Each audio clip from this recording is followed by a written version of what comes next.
Welcome back sa aking channel. Unkabogable star Vice ganda inasar at ginaya pa ang pagkaway umano ni Cynthia Villar sa lupa imbis daw sa mga tao na kamakaway sa kanya. Panuurin at pakinggan ang buong detalye.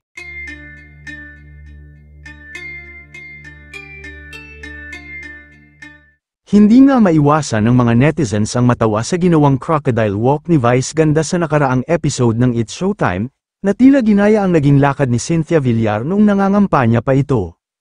Nung una biniro at tinawanan ni Vice ang contestant na si Kim dahil sa naging tawa nito, subalit biglang naalala ni Vice ang isa daw tao na naglalakad, na imbis kumaway sa mga tao na kamakaway sa kanya ay tila sa lupa daw ito nakatingin at kumaway. Kaya naman ginawa at ginaya ito ni Vice na habang naglalakad ng crocodile walk ay kamakaway din sa lupa, na kung makikita ay may pagka-similarity ito sa nag-viral video ni Cynthia Villar na tila kumaway din sa lupa imbis sa mga tao. Kaya marami ang nakahula na si Cynthia Villar ang pinatamaan ni Vice sa kanyang mga pang-aasar at panggagaya. Hindi naman napigilan tumawa ng mga kapwa niya TV host, lalo na ang audience sa loob ng studio ng It's Showtime kung saan ay rinig na rinig din ang kanilang tawa, dahil sa mga pang-aasar ni Vice.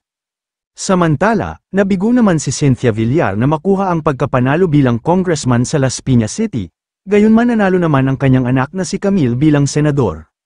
Narito naman ang ibang reaksyon ng mga netizens sa ginawang panggagaya at pang-aasar ni Vice ganda kay Cynthia Villar, may ilan na tila hindi natuwa dahil tila pambabastos daw ito sa matatanda.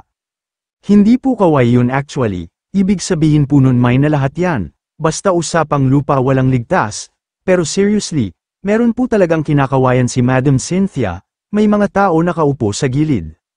Ako ayoko sa mga Villar pero sa tingin ko wala naman problema sa lakad ni Cynthia Villar kasi 70 plus na yata siya. At may problema sa leg yata yun kaya ako kahit inis ako dahil sa prime water.